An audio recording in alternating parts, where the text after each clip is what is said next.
I am your host of Across Generations, Tiffany D. Cross, and this is the only place where you will hear three different perspectives from three distinct generations of Black women, and I'm so thrilled to invite you to this conversation. Hi, everybody. Welcome to another episode of Across Generations, and I'm your host, Tiffany Cross. And let me just say, what a journey it has been for Black women in media. I got a testimony, so stay tuned to the end of this episode. Now, when I was younger, I was plied with stories about how excited my mother's generation would be when they saw the Supremes, or really anyone Black on television. They would call each other, "Did you see? Did you see? Did you see?" Well, my oh my, how the times have changed. Now today, if you're in search of authentic and intriguing depictions of Black life, you have options on options on options. Because as the gatekeepers of the industry attempted a stronghold of power over who gets to be the master narrators on network television, Black folks, like we always do, found a way. Now, we are consistently too big to be ignored, really, on any platform. But as social media became more popular, it certainly democratized who has a voice and who exactly gets to tell our stories.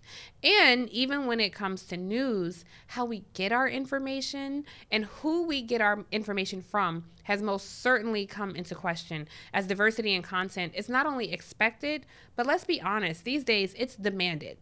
So we have to talk about the difference between Black faces and Black voices, because believe me, as you all know out there, there is a difference. So really, be it in scripted formats, in documentaries, in mainstream outlets, or in niche media, it's a whole takeover for us. And the industry continues to change rapidly. Like right now, how many of you are still watching linear television? And who among you still prioritizes appointment viewing television? Even right now, as you're watching this, many of you are either listening to this on iHeart or Apple Podcasts, or you're watching this program on YouTube. So the media landscape, it really continues to expand, and it keeps growing and changing and going different directions. But the question I have today is really, where exactly is it going? It has been both a revolution and an evolution. And here on Across Generations, both will be televised. Is it televised, or it'll be streamed or downloaded? I don't know. Either way, let's get into the discussion. So joining me now, Michele Ghee is a transformational leader who has generated over $1 billion in revenue for top media companies like BET Networks, My Old Stomping Ground, and Ebony. She's the creator of BET Her, the first network for Black women. Michele is dedicated to empowering young Black women to navigate corporate spaces, and boy, do we ever need that. An acclaimed author and speaker, she is celebrated for her innovative vision and impactful contributions to the media industry. And I'm so excited that she has joined us today. She is our seasoned guest. On the other side, our younger guest, Sidney Madden, is an award-winning music journalist and NPR correspondent, and she's known for her incisive storytelling at the intersection of art, culture, and socio-political issues. We have a lot to get into with her. With experience being with covering icons like Cardi B and Kendrick Lamar, Sidney's work unearths the deeper narratives within Black music and its societal impact. She's also a co-creator on the acclaimed podcast Louder Than a Riot. She brings critical attention to issues like mass incarceration, something I definitely care about, and misogynoir, something we've all experienced. She's earned accolades from the New York Times and the National Association of Black Journalists, and ABJ. I used to be a member. We'll talk more about that. So let's get into this conversation with these two amazing, and might I say, just a personal moment, beautiful women here on the show. Y'all look good this morning. Yes. Thank you. Thank you both. Thank you. Thank you both for joining. Michele, I want to start with you because you and I actually both worked at BET at different times. Yeah. And so we have some commonality in our journey in media, and I'm sure some differences as well.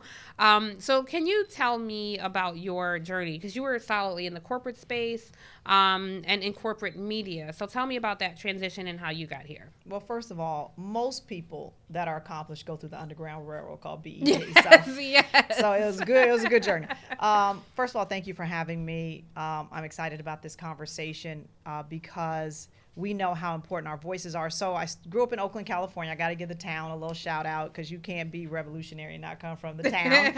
So came from Oakland, California, made my way into the cable business when it was kind of flourishing. We're going to talk about where it is today and how our children and the younger folk are looking at content differently. But what an amazing place to be in, what an amazing industry to be in, because we know that it shapes people's narratives. We know that it is an opportunity for us to tell our story, for people to build perceptions. The challenge is walking through the hallways that I came through, I never saw people like me, whether that's behind the camera. We wasn't even pushing the brooms. Right. I mean, we weren't, because the industry is so incestuous. They're going to give your C student cousin an opportunity before you give the most talented. And so as a Black woman coming up in the media business, I had to really scrap for a seat at the table. And then I understood when I got there, I better have a really damn good question. Or I better be really strategic or really smart, or understood that I earned a seat to be there and be really smart about how I navigated it. And we're going to talk about now how all that's changed and how I made a decision because I wasn't paid what I was valued, because my voice was big, because I had so much experience and I was strategic, to work for a network, then work for a digital, and then work for an agency to understand 360 that I can actually just make some money for myself. Yeah. And so now I sit here as the CEO of Expected Media, working with Black creators so that they can have a voice, have a place, and actually monetize their intellectual property, which is themselves, instead of giving it away for free on social media. Yeah, which we do a lot. But I love how you talked about you ventured into cable when the industry was still flourishing, which I think your generation, Sidney, probably doesn't even remember. Because in the 80s, I remember we used to just have like 3 TV channels. Of course. And then when cable came about, it was a big deal. Yeah. But the cable providers had to find content to fill up, 24 hours of programming. So it has definitely been a change. So talk to me about your journey in media. How old are you, if you don't mind me asking? I'm 32 years old. You're 32, okay. And so, I feel really honored to sit here with both of y'all because I feel like I have so much to learn. I have many questions for the two of you. Well, I'm 32 too, so we're the same age. I'm 42. But I feel the knowledge emanating. Yeah. So I grew up, I guess comparatively to some of y'all on here, with an embarrassment of riches. I grew up reading my mom's Essence and Ebony. Yes. I grew up reading Rolling Stone and Double XL, which is a hip-hop magazine that I went on to work for a little bit. I read The Source. I came home and watched TRL and 106 in Park. Wow. That was my media and music diet growing up. And I saw a lot of versions of myself in those pages and on screen. Now, were those versions sometimes flattened or codified or manufactured in the vein of somebody who doesn't have my interests at heart? Sometimes, yes. But I never grew up thinking that there wasn't really a way for me to get in on the journalistic side. Dream Hampton wrote so many of the most pivotal music and culture articles that I ever read growing up. And it's so funny to see now that there's actually a documentary about her early days covering hip-hop from 1993 to 1995, and she's in that footage, and she's very much still trying to find her hip-hop feminist voice in that, and it's just such a beacon for someone like me who's also trying to push those narratives and push those cultural conversations forward, even in hip-hop now, 20, 30 years removed. But, I definitely grew up in the age of dial-up and AIM and appointment viewing, how we were talking about, how y'all were saying before. But now it's so much more transitioned. We're in the midst of what they call the attention economy. Mm-hmm. And so you can opt in and subscribe and like and leave your reviews, which you should definitely do on all the podcasts you listen to. Cause that's where, including this one. Thank you, guys. Right? Speak on it. Because that's how you know what the health of the show is going to be, the longevity. Yeah. Hitting that like button, opting in or choosing to opt out from something, that's going to speak a lot of volumes. And even now when we have social media apps like R.I.P. Vine, but Vine walked so TikTok could run in a lot of ways and a lot of social circles and social conversations. But now you can be what we call a content creator, an influencer, and you can put your voice out there and you can create an entire platform for yourself. It's not even like you need to walk in and like pay your dues at Viacom, or it's not like you need to be working in a mailroom at your favorite magazine to move your way up. You can put your point of view and your voice out there. I mean, with varying degrees of success, because now everybody got a voice, everybody got a camera phone, and a lot of people want to just be loud and right, you know, and a lot of times they're loud and wrong, but they're just loud, you know, so they get a lot of that attention. So I think in the midst of it, the barometer for success has changed so much. The barometer for cultural cachet and cultural impact has changed so much. It's interesting hearing you talk about media, and a lot of your focus is social media, because when I first got in the business, there was no social media, there was no internet. There was not, when you said dial up, I'm like, I was flip phones and pagers. Right. But even before, there was not even flip phones. Like there was pagers, like in the 90s, beepers. You know, right, exactly. And there was a cutoff time, you know, like when you left the office, you weren't accessible. Working, my start was in news. And so my entire career, I speak about this often, I grew up wanting to be the Brown Murphy Brown. Do you know who Murphy Brown is? Okay. Because sometimes people, they have no idea who Murphy Brown is. But I remember seeing her, you know, this like soulful white woman who like loved Aretha Franklin and covered politics, and I really wanted to do that. And who was pregnant on TV. Who was Remember that? Right. For the Dan Quayle, you know, to have a vice president talk about this fictitious character. It was a really big deal. And there was nobody who looked like me, you know. We had Oprah on screen, but when it finally came time to navigate those newsrooms where people decided, you know, what stories made sense to cover, there was nobody. Like it didn't exist. And like you really had to go to niche media, Michelle, which you know about. There wasn't a lot of coverage for us and our issues unless you were going to a Black outlet. And I have to say, shout out to Sheila Johnson. I read her book, and it made me proud to be part of the BET legacy. And I feel like when I was working at BET, nobody told us, you know, all we did was complain, you know, like, oh, we didn't get this, and, you know, we need more money for this. And having... We did all those things, but it's like looking back, it's like, man, we got to do some really magical things and be a part of this institution that was that held such credo in the Black community. Because when MTV came out, they did not show a lot of any Black artists, and so BET was kind of the answer to that. And when you say you come home and you'd watch TRL and 106 in Park. I came home to watch Yo MTV Raps. That was like my show. And music videos were such a big deal. And Teen Summit was a show that centered like teen issues. And so I just knew I wanted to be part of that. And I can't lie, it was a really lonely process, Michelle. When I got my start, my big start, I worked in radio first, but then I went to CNN. And I mean, just to look around and be so isolated, you know, not only isolated in what you look like, but isolated in your lived experience, and have people summarily dismiss your humanity on a daily basis, not intentionally, but just because. Absent-minded. Yeah. I mean, that's. It's not that you hated me, right? You didn't anything me. Yeah. You know, like I just wasn't on worse because when you're invisible. You know, one of the things that that I would say about like being, because we've kind of had the same journey about being at CNN, and I would sit there and I'd be like, oh my God, I'm the only one.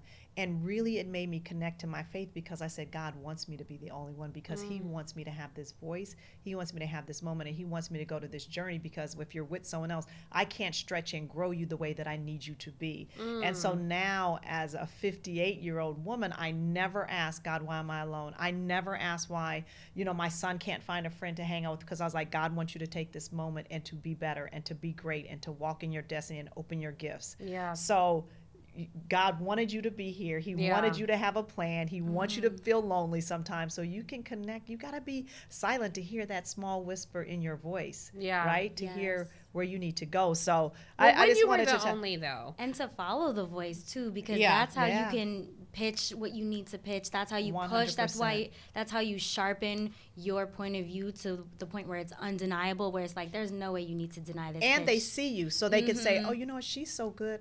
It's okay to hire one more. She doesn't have to be the only. That's the thing about being the only, because you don't want to be the only forever. No, of it's course like you're not. the only to keep the door open. But when you were the only, what was the most egregious thing that you encountered? Man, I think a couple things. One is that they made it very clear that you're so good and you're so great, I don't need to hire anybody else, which is unacceptable because I'm doing all this so that I can bring others with me. Like, I know you don't think that I'm just, like, that's crazy. Yeah. The other thing is that I want to flip it, is that I found my power, and I became powerful because what I did is I became a student of Black women. And when I sat at the table, I could say, you know, Black women watch 60 hours of television, right? You know that she's the #1 consumer. You know she's the fastest growing entrepreneur. You know that even if she's married, she's making most of the financial household. So all the people that we're trying to get to come to CNN to buy advertising, you know that we need to grow this audience because she is where everything's going. And so when I would speak that and be the only one, they're like, oh, wait, speak again? Oh, wait, come to the table? Yeah. Oh, can you have Michele come to the table? That's how BET Her was built. I said, why do we have a network that's lost, doesn't have an identity, when we can build something for the fastest growing consumer in the world? Yeah, with a multi-trillion-dollar buying power. Come on. Yeah. Like, who are you? Hair care, beauty, Yes. like in cars, insurance, like And loyalty, everything. buyer loyalty. Right. 'Cause, Everything. you And know, then if we you love our opt in, products. we opt Not in only for do a we long opt in, time, yeah. Our friends are gonna come and like, buy this lemonade. Yep. They telling Yes. the whole Yep. sister circle. Yeah. So Our it group was chat is a whole come on. advertising But strategy. we sit there and be quiet instead of using our power and doing research and being students of the game. Yeah. And bringing that game to the table so that you know that you're hitting the bottom line, because when you're changing the revenue forecast, you become undeniable. Let me tell you, so when I was in my 20s navigating the newsroom at CNN, I worked on a show with 5 white hosts. Nobody ever thought, isn't it weird to have 5 white hosts talk about this? But to them, this was like what it was. It was par for the course. And this was the early 2000s, maybe 2001, 2002. And Bill Clinton, former President Bill Clinton, was getting inducted in the Arkansas Hall of Fame. The African American Arkansas Hall of Fame. And so all the white hosts just thought this was hilarious. And I did too, but for different reasons. We were laughing for very different reasons. And they were sitting around talking about it. It was our pre-show meeting. All the producers were white. All the hosts were white. And then there's me. And they're saying, can you guys believe Bill Clinton's getting inducted into the Black Hall of Fame in Arkansas? And one of the columnists, who was one of the hosts, said, but wait, guys, here's the funnier part. Guess who he's getting inducted with? Some guy named Al Green. Oh my God. And they all burst out laughing. What? And this guy said, I'll give anybody here $100 if you can name one song by Al Green. I hope he took I ain't saying nothing. No, absolutely. I ain't saying nothing. I'm going to tell you why.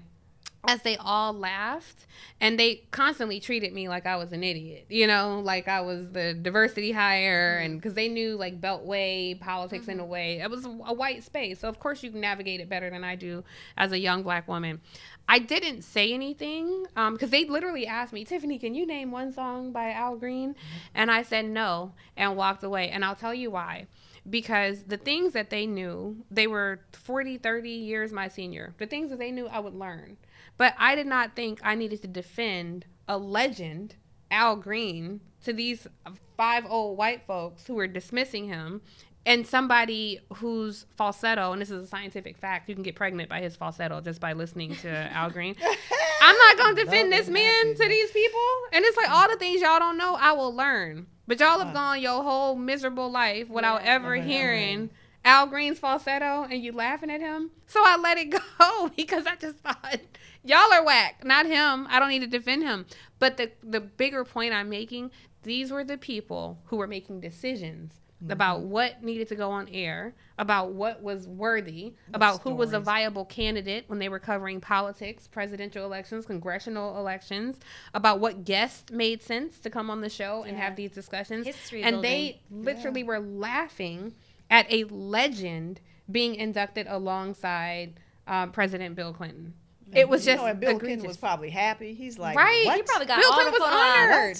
Bill Yeah. Clinton was honored. He was up there singing along, snapping his fingers, Okay, I'd of imagine. course. Right. Of course. So it's just exhausting dealing with that kind of thing. And I wonder, does that still exist? Because I do think newsrooms, we have a long way to go, but newsrooms are a lot more diverse than they were since I was navigating them that long ago? I think it's relative. I think it depends one newsroom to the other, because there's a lot more Black people or people of color in general coming into newsrooms, but you also have to look at the retention rate and the attrition and how other they feel once they're brought in, and whether they're explicitly treated like that diversity hire or not. I'll give you an example. When I first started at NPR Music, it was in 2017 when Nielsen first reported that hip-hop and R&B was the most consumed genre in America. Now, me, covering hip-hop and R&B for like 6-7 years at that point, you didn't need to tell me that, but it was news to all these other people.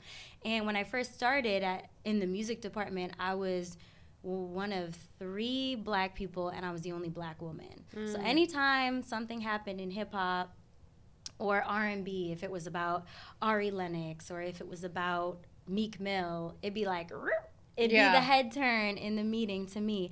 And when you're telling that story about Al Green, I'm reminded of one of the first big out-of-the-park pieces I penned for NPR Music was about the marketing and the buying power of Cardi B. Because when I walked in to that pitch meeting, they didn't know who Cardi B was. Wow. And in the world we live in right now, you'd have to be under a rock. Like, it's a fallacy to say you wouldn't know who Cardi B is, and her buying power, her selling power.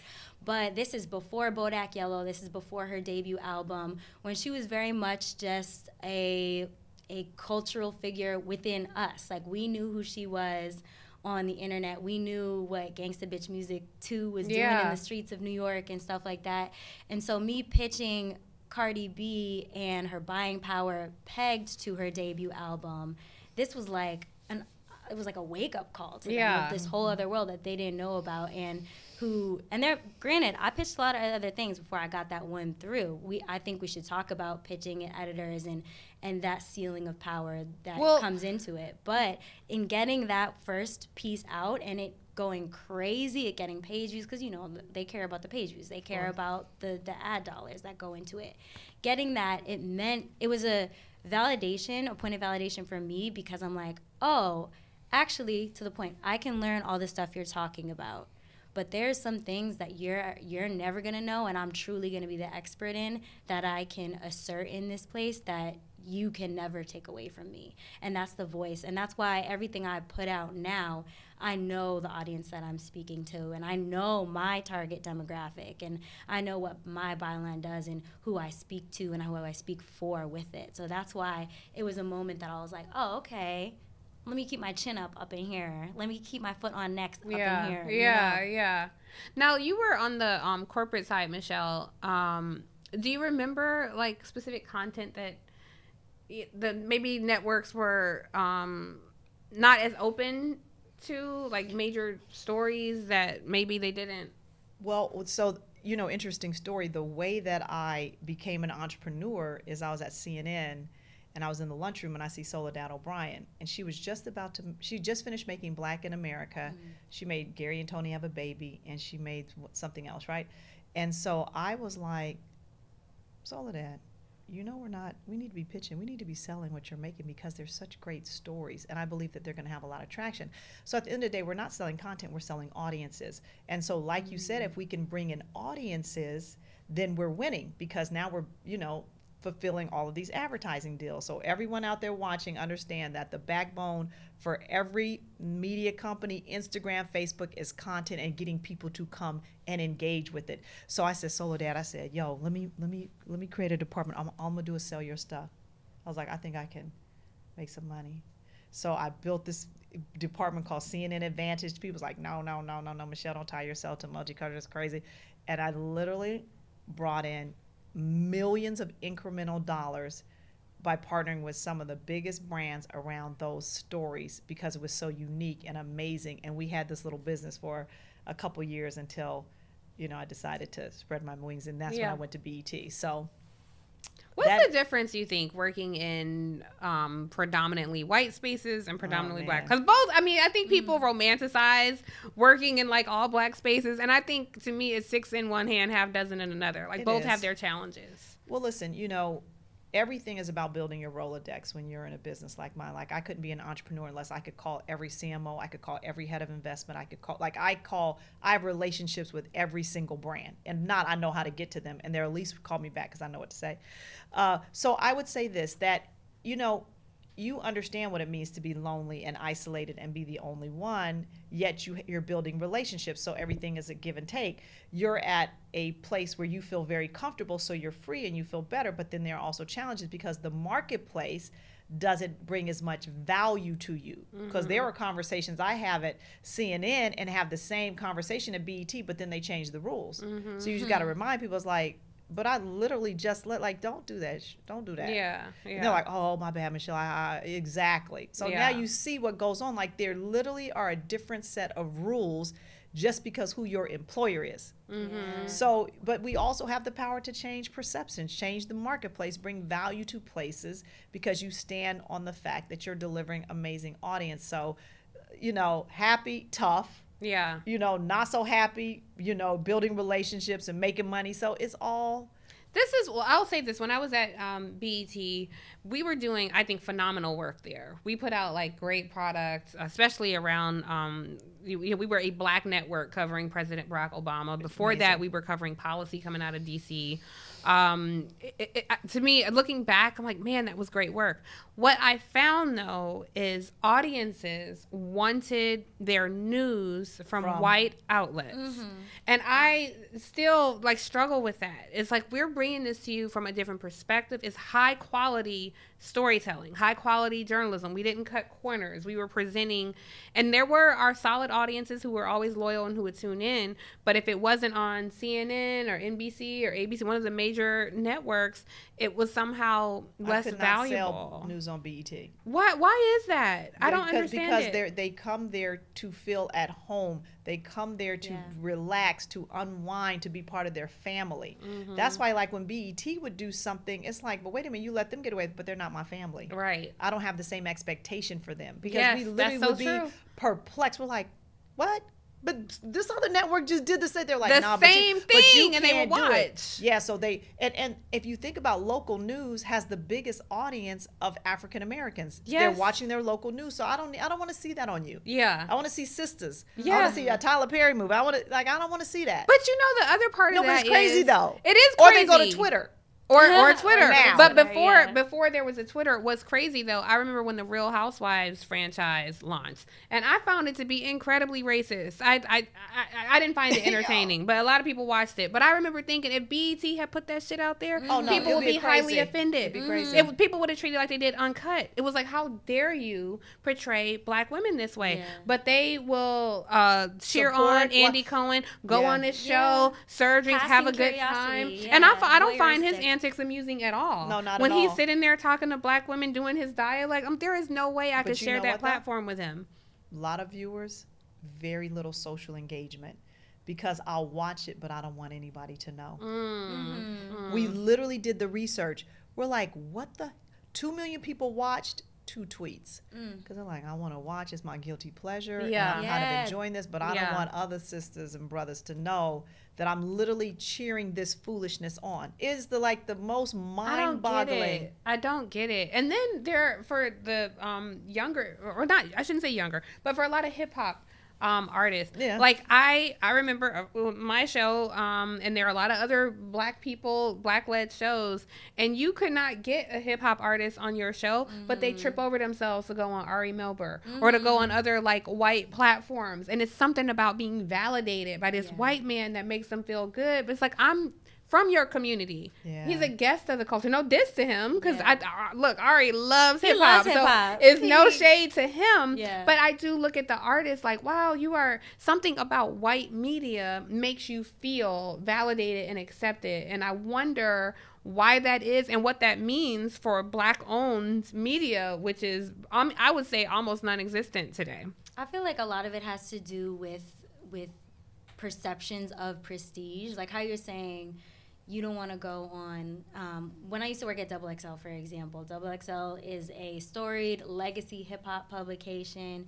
But after a certain point, sometimes artists, they don't want to go with the XXL. They want to go with the GQ. They want to go with the New York Times as like their exclusive hit. And it's this perception of prestige. But really, when you get into those spaces, you are the passing fascination. You are the little cultural piece that adds like they didn't even get it, but before, like, even their staff, they didn't really get who we were. I remember reading People magazine, this is like decades ago, and they had a picture of Usher, and the caption was rapper Usher pictured here with so and so. Yeah, when did Usher become a rapper? Yeah. Like, what are you talking about? But it's like it still a thing, right? It's a thing to be pictured there, which I don't get that. When all this dirt was coming out on R. Kelly, I mean, it's been out, but when the fallout was happening, a lot of people call R. Kelly a rapper too. Like, it's still, I mean, you see the points of idiocy. Yeah. I mean, TMZ reported that Lil Wayne died, you know, and TMZ is still considered a legitimate news outlet for breaking news, you know, things like that. Like, even when you treat us as a novelty, as a caricature, we still invest in you as the main source of news. And I think a lot of it has to do with our own internalized issues of respectability politics and things like that, because in a lot of ways, the places that are homegrown, black-owned, black-run, those are the places that are going to give you the nuance of our culture better than anywhere else, because we know it, we live it. Yeah. We exist in multitudes, and we feel all of that, and we deliver it to you and for you, but it doesn't feel as professional sometimes, and that's related to our own preconceived notions. Exactly, it's how we view ourselves. I know for me, Michele, I imagine maybe this was the same for you, but I used to work an 18-hour day in news. It was just par for the course. That's what it was.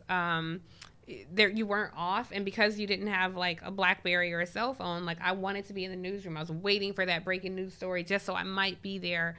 And the older I get, now I do prioritize like my life. I want to live, you know, because that's a part of our experience too.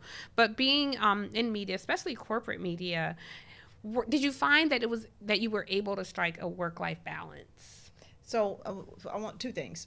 The first thing, I just want to quickly say, when you've never been seen, you need people to validate you. So I don't need to be validated by my own community. I need to be validated by people who don't see me.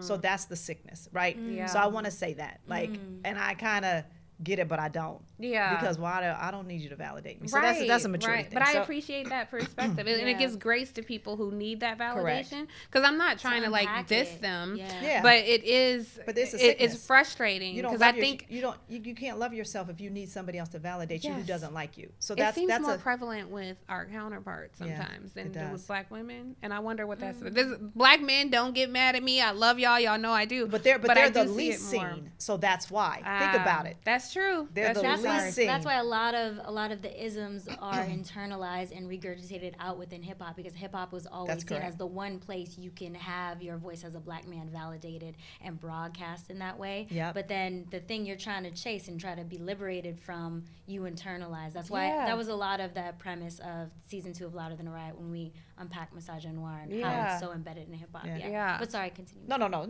Work-life balance. But I just wanted to throw that out there. So I'm happy for the commentary. We need to sit on that so people can hear. Like, they don't need to validate you. Right. Anyway. Yeah. Because they don't even like you. They don't want to pay you. Exactly. Anyway, so work-life balance. I would say that it's amazing, but my family members probably would say it sucked. Because you're So, one of the things that I've learned, and I wrote this in probably both of my books, is that when there's communication, then it doesn't matter, because when you set ground rules for your family and everybody opts in, then balance is based on what my family needs, right?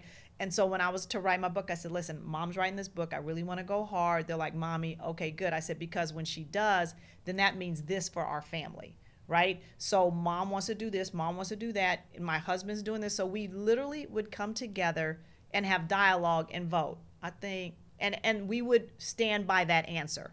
I'm like, I'm gonna give you $100 if you vote a different way. You know, and then you try and bribe. It's like, come on, you know you don't want to vote that way. Yeah. But the point is that we did everything as a unit and as a family. We don't always agree, but it's important to me because I'm working so hard for them. If they're not happy, then what am I doing? How am I serving? How am I, like, it just doesn't make sense. Yeah. So, you know, one of the reasons why I wanted to leave corporate America is because, first of all, why am I making money for everybody else when God gave me these amazing gifts when I could make them for my family? Making the white man richer. Right. No, they're literally crazy. Yeah. Or some black people who maybe don't know they're black. Anyway. Yes. Black faces, not black voices. I don't want to go there. Right. Yeah. You know, I'm going to go there in a minute. Okay, exactly. You know, so like you set goals for your family and it's like, how can I get this done? And then what do I need to do? And when you have, you know, a great husband and great kids and now that both can drive, your life is easy. Now you can quit and work from home in your pajamas because people could drive themselves places. But it is like, I don't want any woman to feel guilty for decisions she's made if her family is good with it. Yeah. Because you can't judge yourself based on what the world thinks. Yeah, of course. Because the world is not where God resides. How long have you been married? We've been together 20 some years. Okay. And been married we got married in 2015. Okay. So we didn't have a conventional relationships. Our kids are 17 and they know now. Yeah. I would never tell this story before. Yeah. They're like, my daughter, you know, she goes to Harvard. She's really smart. She's like, Mommy, why don't you know wedding pictures? I was like, listen, stop being nosy. So we got married when they're older. Did your career play any part in that, or it's just what you and your husband wanted to do? I mean, it did. And then, you know, our faith and stuff is like, listen, there's, you know, we need to just make this official because we want God to bless this family in a way that we think based on our faith, right? Yeah. So, you know, does your husband work? Okay. Yeah, he's amazing. He's a MD at Bank of America. He's a lieutenant colonel in the Army. He's a 2-time author. He, ran for Congress. A high-profile career. What? I mean, he's amazing. He's the smartest person in the house. As my daughter would say, I'm the queen of hustle. He's the smartest person. It all works. How that balance though, because when you have two people who are in these like high-profile positions, who are ambitious, who have a mission to live in service to us and all those things. I just wonder how you balance that with child rearing, with prioritizing your partner, all those things. I mean, he would say he has a final say, probably. Well, he has a final say, but he'll say, I make 90% of the decisions. Right? Yes. So there's just this balance. And then you just see like your beautiful offspring and what you're able to do for your community and your families. And so we really just try and focus on the 80%. Because if you focus on the 20 in any aspect of your life, you're going to be miserable. Yeah. Because the 20% looks so big. Yeah. So, I always say every woman can have everything she wants, just not at the same time. Yeah. And he might be the head of the household, but you're the neck, and he can't turn without you. 100%. I get that. Can't turn without the queen of hustle. Queen of hustle. I love that. The queen of hustle. Yes. What about you? Like, I feel like with younger people, you grew up, there was no other way. Like, you grew up with being accessible all the time, the smartphones, people, email wasn't a thing. Dating's always different. Like, you think you've been on a date because you snapped somebody. Like, what's up, Sidney? Come on, spill it. Yeah, I mean, I got booed up before all the dating apps came up, so I can't even speak too much about that atmosphere and that landscape. I hear it's the trenches, but I'm praying for all my girls. Anyway, but no, definitely coming up in a time where you are always expected to be accessible has been very, very hard, especially moving in on a beat that is always moving. Like hip hop news doesn't happen, or it doesn't stop at 5 p.m. There is breaking news. There's always it being a genre and an art form that's a mix of work and pleasure all the time, that translates to how you cover it, right? So I've definitely had to leave events, leave birthday parties, negotiate, go into a baby shower and bringing my laptop on the way, all of that, having to be very accessible and cover things urgently. I will say, I think there's a level of dues paid, as within any field or any job, that it comes with. If you're the PA, the editorial assistant, you're working through those. You're working the nights, you're working the weekends, all of that. But as I've come up and I've been able to, broker some agency and some IP, and starting Louder Than a Riot, for example, I was able to establish boundaries even within my own team so much more than I feel like maybe I would have been if I was on the AP to producer 1, producer 2, producer 3 track and I'm talking about like radio and maybe TV side. But I think changing trajectories in where I wanted to go, and like hosting and correspondence, that helped with establishing a lot of boundaries for myself. Like there are apps like Slack or GChat or all that, and I have I need to be very hard on myself. I have very hard rules about not answering a Slack after 6 p.m., not answering it before 8 a.m., which sounds early to some people, but like that's when my day would start. Not getting on my phone when I wake up. There's an amazing entrepreneur named Imani Ellis, who's one of the founders. I think she is the founder of Creative Class Culture Con in New York City. They've also had it in Atlanta and LA. But she instituted a policy where she spends 2 hours just walking in the morning, getting in touch with her own thoughts before picking up the phone, before somebody else's It makes thoughts. a difference. It does. Yeah, and it makes a huge difference. And that's something I really started doing, even just picking up in the last few weeks. And it's already changed my entire outlook. Okay, I want to switch gears and get to the streets are talking, because my girl crew, we have all gotten entangled with committing the cardinal sin of making white folks uncomfortable. And so you guys remember when Jamel Hill was fired from ESPN for doing nothing but speaking the truth. Angela Rye, is not on CNN anymore because she was too truthful. Carrie Champion at ESPN, same thing. Joy Reid still holding it down at MSNBC. So while, we receive punishment, I mean, the streets are talking, but the streets are saying we want more of this. But white corporate spaces are saying, no, we want less of this. And the average cable news viewer is a white man between 62 and 65. And so you look at the industry and it's like, you have to know those folks aren't immortal, right? So why do we keep centering those people and shutting out voices like ours where you can't grow an audience?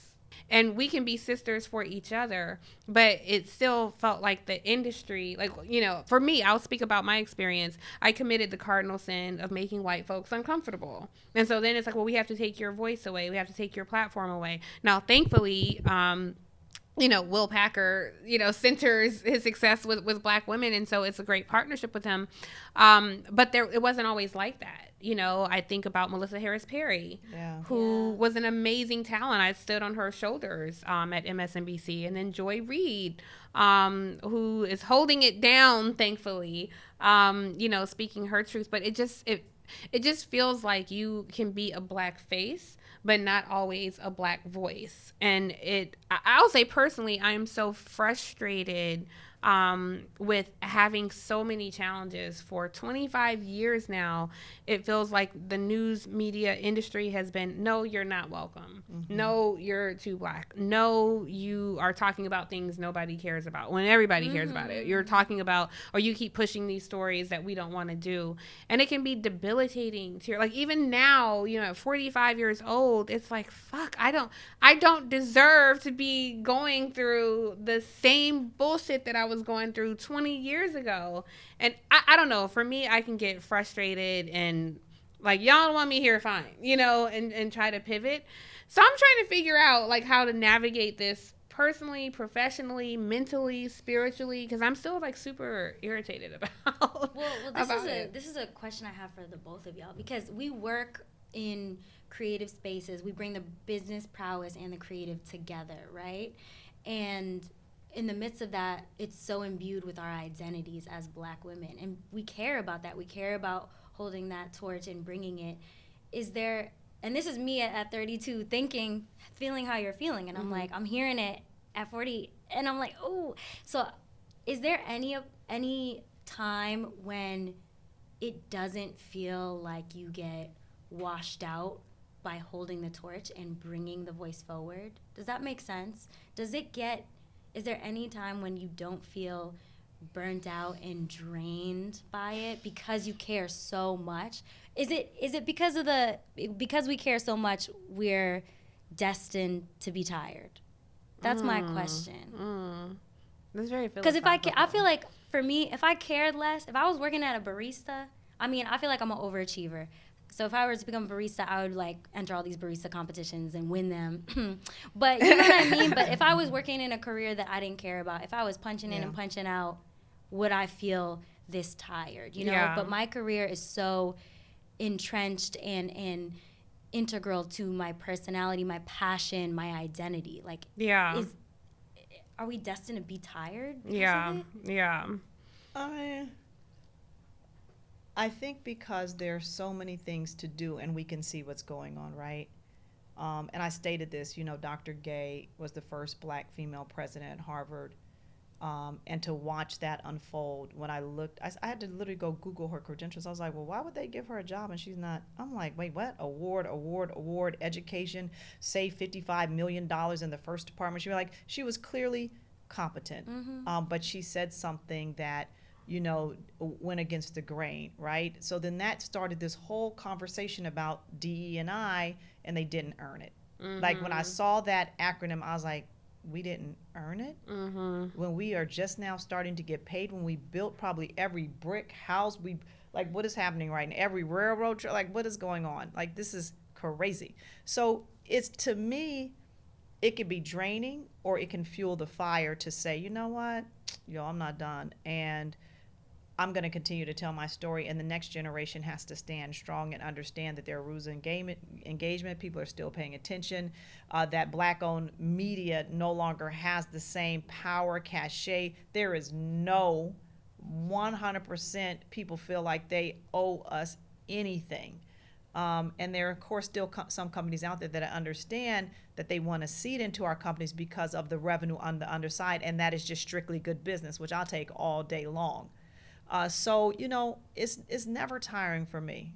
I don't go to bed and wake up in the morning and be like, because I know that what I'm doing today will allow Sidney to have there be a different perception. I know what I'm doing today, Taylor, who's going to come out of college and have different opportunities, but because I have set goals for the next generation. I take calls from the next generation. I want to make sure that she, and he, I have a son, have an opportunity. So for me, none of that is tiring. It's like I never get tired of that.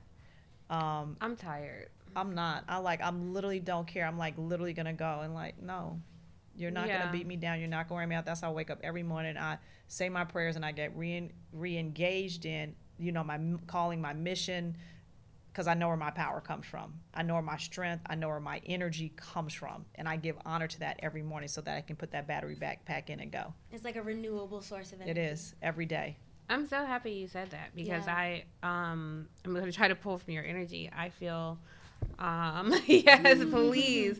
I feel incredibly exhausted and beat down. I'm going, I wake up every day and put one foot in front of the next. I just talked about, thank you. It doesn't always feel like it. I just talked about my girl crew and, what they all go through. And I get energy from them. We take a trip every year together where we can just, I want to say we, are there pontificating life. But no, we there having a ratchet ass, good ass time with each other. We literally don't leave the property. It does. But then it's like I leave that sacred space and come back to the real world that disrupts me all the time. And like learning how, just even now, like it's traumatizing to me to watch the news, to cable news anyway. Because I feel like everyone on there, I'm listening to them and I'm like, you're not saying anything interesting, But everyone knows that. They're like, what are you talking about? You're just pontificating. It just drives me crazy though, because I'm like, I'm watching you and you have the opportunity here to say something truthful. Here, when talking about this political issue, when talking about abortion, when talking about this whole like fucking lie and narrative of black men voting for Trump. It's like you have the chance to say something authentic, or the whole conversation around Caitlin Clark. And I watch these vanilla ass people sit there and navigate white folks' feelings, and it's like, well, I know I better not say this because I don't want to lose this. And it's like, man, if we were all bodacious, then they can't cancel everybody, they can't fire everybody.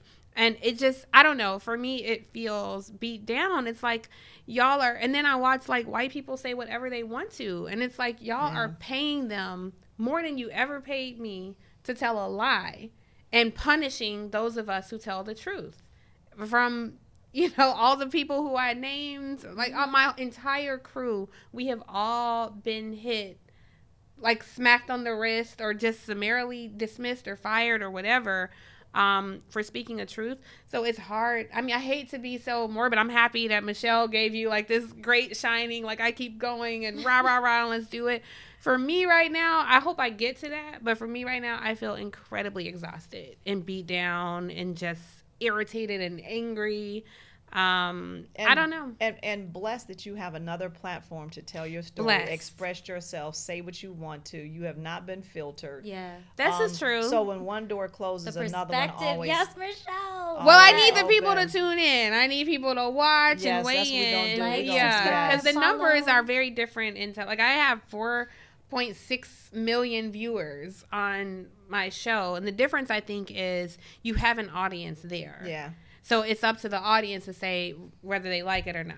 They're already there. I think when you go out and do it on your own, you have to trust, if we build it, will y'all come? You know, we're doing this, will you show up in a very crowded space?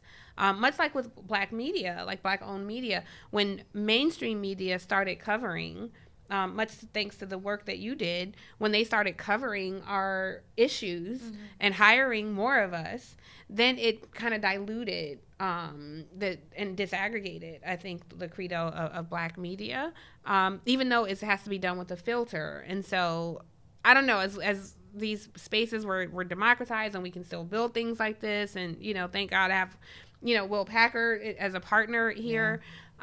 It's still very different from having endless resources, you know, at a network where you can fly in people and there's a studio and there's hair and makeup, and, you know, it's I don't know, it feels like you start from scratch every 10 years.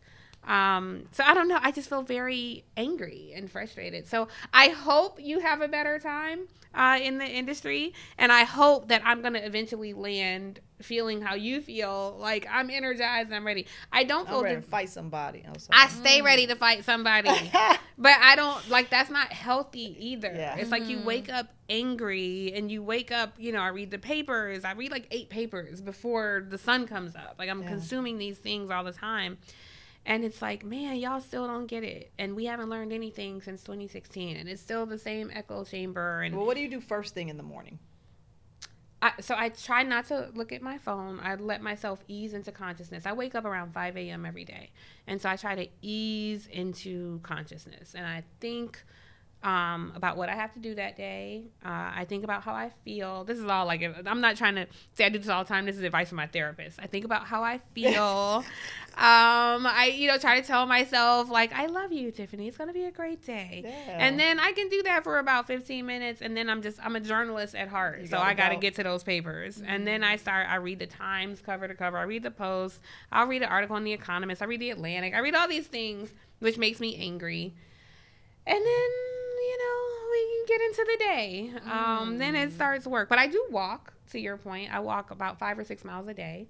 Well, thank you, ladies, because you have given me energy, fighter energy, and I'm so happy that you seem optimistic about the industry and where it's going. Y'all are filling me with optimism. Oh, well, good. I feel like I was a bit morbid, so good. No, I'm happy. Real. Okay, good. And thank you to you guys for tuning in. I just want to say in closing, like, please support independent media. If you're watching mainstream media, try to support the people who look like you. If you're somebody doing an interview, it's very frustrating when you will skip over people from the community because you want to be validated by someone else. Sit down and talk to people, help elevate their platforms, because how we get our information, who tells our story, it matters so, so much. And if we start to support each other and lock arms with each other in how we create this narrative and perpetuate narratives about Black folks, we have to be the master narrative. The oppressors have never longed for who will be their narrators. So I hope that you'll continue to support programs like this one and keep an eye on these ladies because they're doing amazing things too. So stay tuned for that. And thank you again for tuning into this episode of Across Generations, and we'll see you next time.